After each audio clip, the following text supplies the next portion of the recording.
Hello friends, आप देख रहे हैं अपना यूट्यूब चैनल आरवीसी क्लासेज।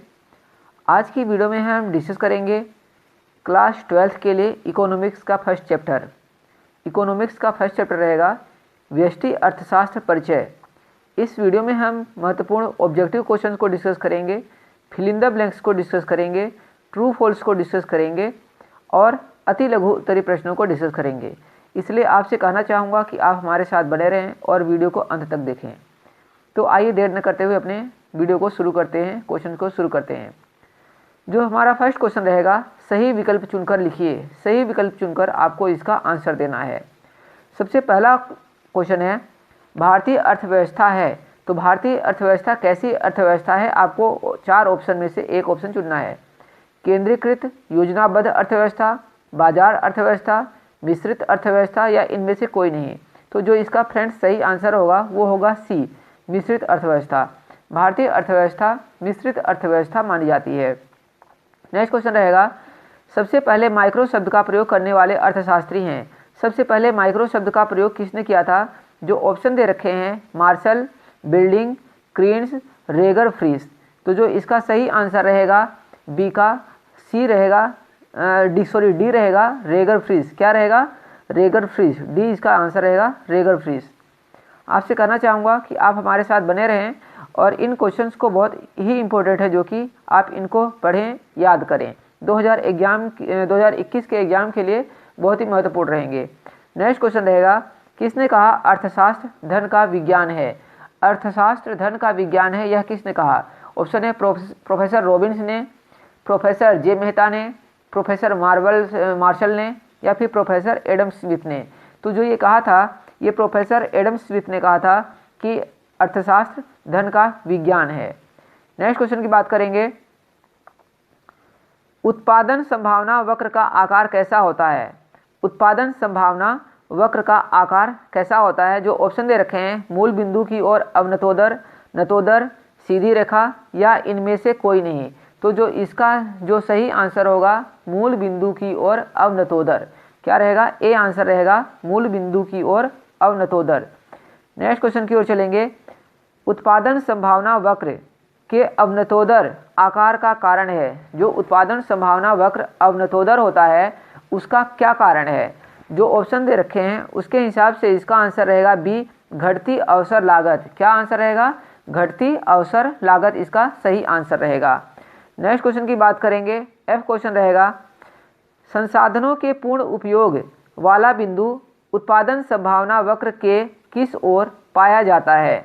संसाधनों के पूर्ण उपयोग वाला बिंदु उत्पादन संभावना वक्र के किस ओर पाया जाता है? तो जो इसका सही आंसर रहेगा ऑप्शन नंबर डी, ऊपर की ओर।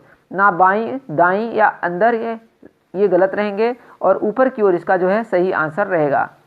नेक्स्ट क्वेश्चन की बात करेंगे, जो कि हमारा रहेगा fill in the blanks. Fill in the blanks रहेगा, बहुत ही इंपॉर्टेंट है। आइए देखते हैं क्या है। प्रत्येक व्यक्ति के पास डैश वस्तुओं की कुछ ही मात्रा होती है। तो जो एक फिल इन द ब्लैंक्स है इसमें भी कुछ ही आएगा। प्रत्येक व्यक्ति के पास कुछ वस्तुओं की, क्या? कुछ वस्तुओं की कुछ ही मात्रा होती है। दूसरा जो ऑप्शन है, डैश में व्यक्तिगत आर्थिक इकाइयों के व्यवहार का अध्ययन किया जाता है। तो व्यष्टि अर्थशास्त्र इसका आंसर होगा। क्या होगा आंसर? व्यष्टि अर्थशास्त्र। व्यष्टि अर्थशास्त्र में व्यक्तिगत आर्थिक इकाइयों के व्यवहार का अध्ययन किया जाता है। अवसर लागत उत्पादन सूची में डैश को स्पष्ट करती है। तो जो इसका सही आंसर होगा, परिवर्तनों को स्पष्ट करती है। किसको? परिवर्तनों को स्पष्ट करती है।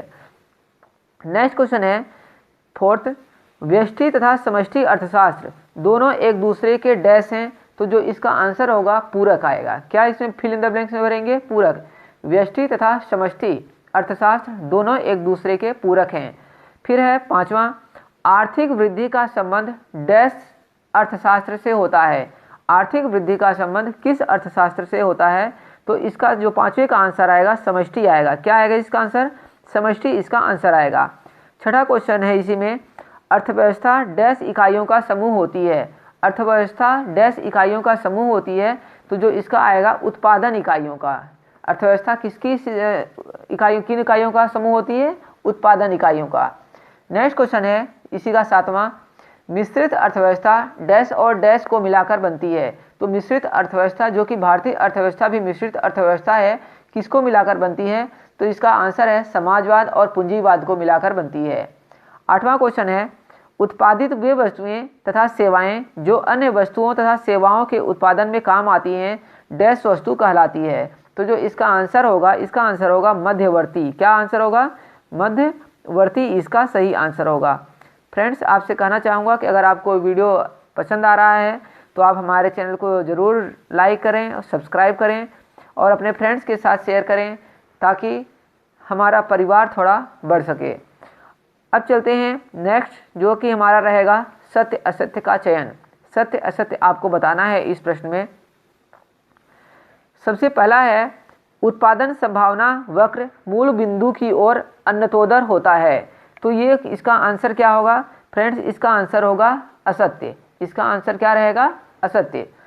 नेक्स्ट क्वेश्चन है, कीमत वृद्धि कीमत यंत्र पूंजीवादी अर्थव्यवस्था में केंद्रीय समस्याओं को हल करता है। कौन हल करता है? मतलब क्या लिखा है? केंद्रीय कीमत यंत्र पूंजीवादी अर्थव्यवस्था में केंद्रीय समस्याओं को हल करता है।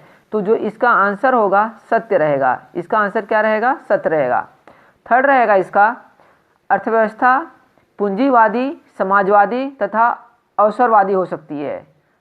तो जो थर्ड है ये आंसर रहेगा इसका रॉन्ग रहेगा, असत्य। फोर्थ है, आजकल विश्व की सभी अर्थव्यवस्थाएं लगभग मिश्रित अर्थव्यवस्थाएं हैं। चौथा क्या कह रहा है कि विश्व की सभी अर्थव्यवस्थाएं हैं मिश्रित अर्थव्यवस्थाएं हैं लगभग। तो ये सही आंसर रहेगा। हमारे भारत देश की अर्थव्यवस्था भी मिश्रित अर्थव्यवस्था कहलाती है। 5वां क्वेश्चन रहेगा, आदर्शात्मक अर्थशास्त्र में यह अध्ययन किया जाता है कि किसी तंत्र को किस प्रकार से कार्य करना चाहिए। तो 5वां आंसर जो होगा सत्य होगा, सत्य। छठा है, समष्टि अर्थशास्त्र में बेरोजगारी, मुद्रास्फीति आदि समस्याओं का अध्ययन किया जाता है। तो जो 6 है इसका आंसर भी सत्य रहेगा। नेक्स्ट क्वेश्चन है 7वां, समाजवाद में निजी लाभ की भावना प्रमुख है। तो इसका आंसर जो है असत्य रहेगा। समाजवाद में निजी लाभ की भावना प्रमुख नहीं होती है। नेक्स्ट क्वेश्चन की ओर चलेंगे, जो कि रहेगा एक वाक्य में उत्तर दीजिए। आपको इन प्रश्नों का आंसर एक वाक्य में देना है। तो आइए देखते हैं क्या है। क्वेश्चन है, भारत में किस अर्थव्यवस्था को अपनाया गया है? तो भारत में मिश्रित अर्थव्यवस्था को अपनाया गया है। अभी हमने पिछले क्वेश्चन में ही पढ़ा है कि भारतीय अर्थव्यवस्था कैसी अर्थव्यवस्था है। भारतीय अर्थव्यवस्था फ्रेंड मिश्रित अर्थव्यवस्था है। नेक्स्ट है, उत्पादन संभावना वक्र मूल बिंदु की ओर कैसा होता है? उत्पादन संभावना वक्र मूल बिंदु की ओर कैसा होता है? आपको इसका आंसर बताना है। तो जो इसका आंसर होगा नतोदर होगा। क्या होगा? नतोदर। क्या होगा? नतोदर इसका आंसर होगा। नेक्स्ट क्वेश्चन की बात करेंगे। थर्ड रहेगा, शोषण का सरकारीकरण किस अर्थव्यवस्था का दोष है? तो जो इसका सही आंसर होगा थर्ड का समाजवाद इसका सही आंसर होगा। नेक्स्ट क्वेश्चन की बात करेंगे, चुनावों की सूची बनाने वाला वक्र कौन सा है? चुनावों की सूची बनाने वाला वक्र कौन सा है? चौथे का आंसर होगा उत्पादन संभावना वक्र। क्या होगा फ्रेंड्स? उत्पादन संभावना वक्र। चुनावों की सूची बनाने वाला वक्र कौन सा है? उत्पादन संभावना वक्र। 5वां क्वेश्चन है, वर्ग संघर्ष किस अर्थव्यवस्था की विशेषता है? वर्ग संघर्ष किस अर्थव्यवस्था की विशेषता है? 5वां क्वेश्चन है, इसका आंसर होगा पूंजीवाद। वर्ग संघर्ष किस अर्थव्यवस्था की विशेषता है? तो इसका आंसर है पूंजीवाद। नेक्स्ट क्वेश्चन है, किस अर्थव्यवस्था में निजी क्षेत्र को सीमित कर दिया जाता है? किस अर्थव्यवस्था में निजी क्षेत्र को सीमित कर दिया जाता है? तो इसका आंसर होगा समाजवादी अर्थव्यवस्था में निजी क्षेत्र को जो है सीमित कर दिया जाता है। नेक्स्ट क्वेश्चन रहेगा, पूंजीवाद की सभी संस्थाओं का हृदय किसे कहा जाता है? पूंजीवाद की सभी संस्थाओं का हृदय किसे कहा जाता है? तो जो 7वां है इसका आंसर होगा लाभ इसका सही आंसर होगा। नेक्स्ट क्वेश्चन रहेगा, अर्थव्यवस्था की केंद्रीय समस्याएं क्या कहलाती हैं? अर्थव्यवस्था की केंद्रीय समस्याएं क्या कहलाती हैं? तो इसका आंसर होगा आधारभूत कार्य। क्या होगा? आधारभूत कार्य इसका सही आंसर होगा, आधारभूत कार्य। 9वां क्वेश्चन रहेगा, प्राथमिकता के आधार पर उत्पादन क्षेत्र एवं उत्पादन की मात्रा का निर्धारण कौन करता है? क्वेश्चन है प्राथमिकता के आधार पर उत्पादन क्षेत्र एवं उत्पादन की मात्रा का निर्धारण कौन करता है? तो जो इसका सही आंसर होगा केंद्रीय नियोजन सत्ता। केंद्रीय नियोजन सत्ता जो है उत्पादन क्षेत्र एवं उत्पादन की मात्रा का निर्धारण करता है। तो फ्रेंड्स ये थे कुछ महत्वपूर्ण क्वेश्चन जो कि 2021 के एग्जाम के लिए बहुत ही महत्वपूर्ण रहेंगे। आपका अर्थशास्त्र का प्रश्न थे ये। नेक्स्ट वीडियो में इसी चैप्टर के कुछ और महत्वपूर्ण प्रश्नों को मैं लेकर आऊँगा, इसलिए आपसे कहना चाहूँगा कि आप हमारे साथ बने रहें और चैनल को जरूर सब्सक्राइब कर लें ताकि आपको आने वाले नेक्स्ट वीडियोज हैं उनका भी नोटिफिकेशन मिलता रहे। Okay friends, thank you for watching this video.